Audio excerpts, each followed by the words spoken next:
Mga ka-Watson Learn, magandang hapon po sa inyong lahat. So ngayong hapon ay pakikita ko po ulit sa inyo kung paano kapunin ang papaya sa pangalawang pagkakataon. Kasi marami po ang nagdududa sa aking proseso dahil hindi daw po totoo. Pero sa pangalawang pagkakataon, masasaksihan niyo po kung tama o mali po ang aking ginagawa. Kung nakikita niyo po itong papayang malaki na yan po, yan yung tinuturo ko. 'Di ba may bunga? Iyan po ay dating hindi namumunga yan. Pero dahil kinapon ko po, nagkameron po siya ng bunga. Ito po yung patunay na talagang kinapon ko po yan. So makita niyo nagkabukol po siya. Pati po sa may unahan. Dati po walang bunga talaga yan, pero nag-produce po siya ng bunga sa pulpo ng aking kinapon. Kaya ito po ang ating kakapunin na maliit na yan, yung napuril na yan. Kung talagang totoo po ang ating proseso. Para mapatunayan po natin mga ka-Watson Learn. Itatry po natin kung kaya po natin pakunahin.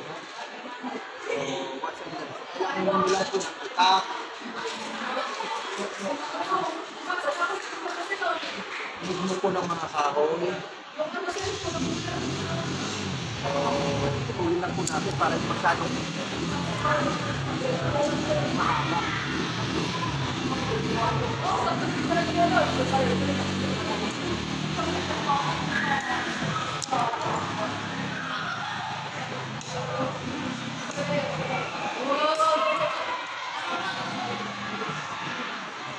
So, ito apat lang po kailangan. So, ganito lang po. Hiwain mo lang ang puno.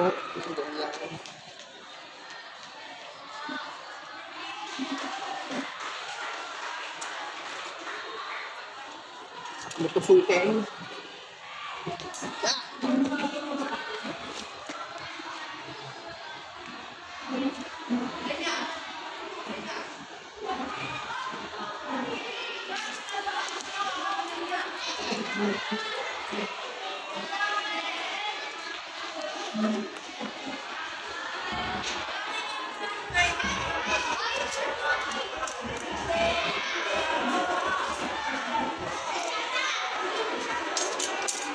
Ngayon, pupusukin mo na ngayon, ha? Ay ko.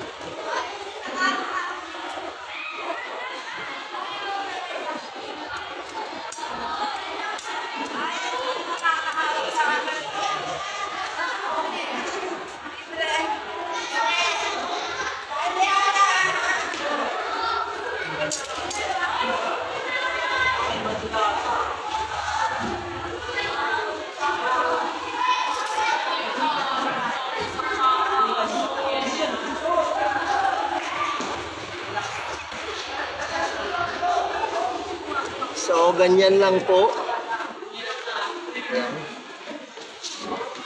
Ganyan lang po kasimple. So, bali ito pong aking pangalawang kakapunin ay ayan, ano po yan? Tatry ko rin kasi napuril din po yan. Kaso lang ang problema, nung lumakas po ang hangin, iyan po ay natumba, nabali po yan. Kaya hindi ko na po mapapakita sa inyo. Kasi after 3 months po yan eh. Pero yan po ay sinubukan ko rin pong kapunin yan para din matry ko kung talagang bubunga siya. Pero sa kasamang palad po ay nabali siya, natumba nung lumakas po ang hangin. So wait po natin ang isang buwan ang pagkakabunga.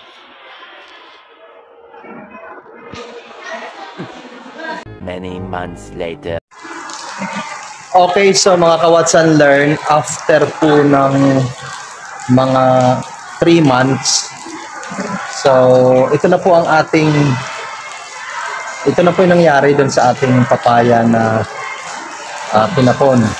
Itong papaya po kasing kinapon namin, ano po eh, yung parang napuril siya, kasi po, hindi na siya masyadong lumalaki, at hindi rin siya nagproduce ng bunga. Kaya tinaray ko talaga kung makatotohanan yung sinasabi. Kasi marami pong kumukontra, marami nang nambabash sa akin na hindi daw totoo yung pagkakapon ng papaya. Pakikita ko sa inyo yung mga dati ko pong ginawa, no? Na successful talaga siya. Nakikita nyo po yung ano na to, yung puno ng papaya. Ito po dati po ay wala talagang bunga to, hindi to bumubunga. So, ang ginawa ko, pero nakikita nyo may bunga siya, di ba? Pero malaki na po ito, wala pong naproproduce yung bunga. So, kaya kung makikita nyo, andito pa po yung kanyang patunay na ito ay kinapon ko, pati yung sa ilalim, kaya po nagkabukol yan eh, oh. So, in other words, na-successful po ako dyan. Ang lalaki po ng mga nakuha namin bunga dyan. Ang lalaki po. Ayan. Actually, ito talaga, hindi po ito namunga. Namumunga. Hindi siya nag-produce ng bunga. Pero simula po nung pinapun ko, ayan, nag-produce po talaga siya ng bunga. Ang lalaki. Kaya nga po, nagtaka yung mga kasamahan ko na bakit daw namunga. Samantala dati, puro bulaklak lang ang nangyayari sa kanya. Kaya sila ay naniwala po sa proseso ng pagkakapon. So, kagaya na po itong isang ginawa ko, no, yung napuril na papaya. So, kung makakapag-produce talaga siya ng bunga, watch and learn. So, ito po yon, ito po yung kinapun ko. Kung makikita nyo, talagang meron siya ng buwang. So, after po ng 3 months, alam mo, 3 months po ang binilang. So, ayan po, nag-produce po talaga siya ng bunga. Oh, so baka sabihin nyo, ikinabit ko lang po yan. So, nag-produce po siya ng bunga. Patunay po talaga na totoo ang pagkakapon. Tinan mo po ang kanyang mga bulaklak. Talagang parang hirap na hirap siyang mag-produce ng bunga.